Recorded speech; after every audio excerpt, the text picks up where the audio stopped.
অনেক দিনে পড়ে থাকা একটি ইলেকট্রনিক করাত, যেটার সাহায্যে আমরা কাঠ কেটে থাকি।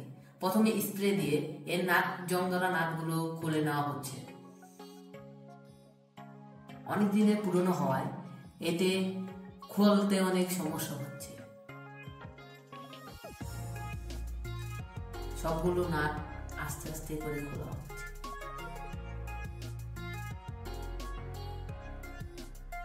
দেখতেই পাচ্ছেন কত পুরনো, নাটগুলো খুলতেই যাচ্ছে না, অনেক কষ্ট করে খুলতে হচ্ছে। কতগুলো নাট, প্রত্যেকটি নাটই খুলতে হবে, না হলে নতুন লুক দেওয়া যাবে না।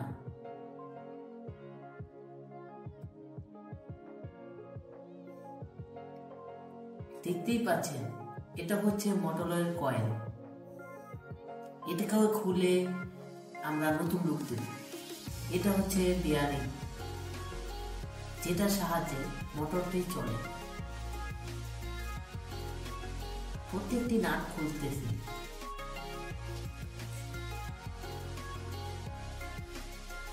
দেখতেই পাচ্ছেন খুলতে যাচ্ছে না, হাতুড়ি বাটা দিয়ে খুলতে হচ্ছে।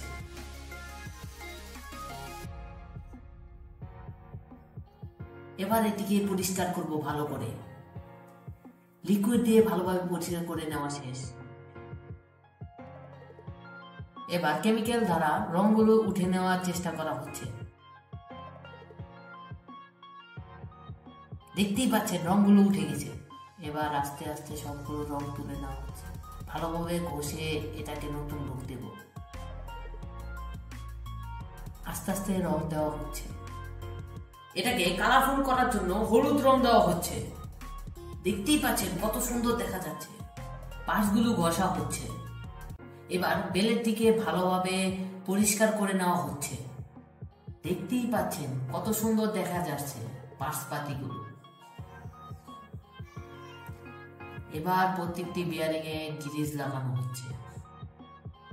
কয়েলটি ভালোভাবে চেক করে নেওয়া হচ্ছে। কয়েলটিকে ঢুকিয়ে নাটগুলো ভালোভাবে টাইট দেওয়া হচ্ছে। এবার একে একে প্রত্যেকটি পার্টসপাতি লাগানো হচ্ছে। প্রত্যেকটি পার্টস সেট আপ করা হচ্ছে।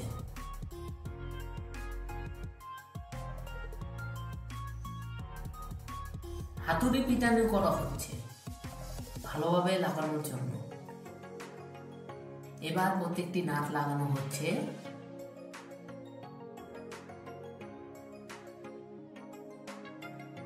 আবার পার্টস গুলো সেট আপ করা হচ্ছে। এবার একটু গ্রিজ মারা হচ্ছে। ব্যাক কভারটি ভালোভাবে লাগানো হচ্ছে। জায়গাটা জায়গায় রেখে প্রত্যেকটি পাশপাতি আবার ভালোভাবে টাইট দেওয়া হচ্ছে। এবার বেলেটটি ভালোভাবে সংযোগ দেওয়া হচ্ছে। এবার কেবল কানেকশন দেওয়া হচ্ছে। ফিনিশিং নাটগুলো ভালোভাবে লাগানো হচ্ছে। এবার মোবিল ডালা হচ্ছে। দেখতেই পাচ্ছেন কি ছিল আর এখন কি হয়েছে। ওয়াও, দেখতেই অন্যরকম লাগছে। এবার আমরা এটাকে চেক করে দেখাবো। দেখতেই পাচ্ছেন ভালোভাবে চলছে। এখন একটি কাঠ কেটে আপনাদেরকে দেখাবো যে এটা কেমন চলছে। দেখতেই পাচ্ছেন কত সুন্দরভাবে কাঠটি কেটে গেল। সাথে থাকার জন্য ধন্যবাদ।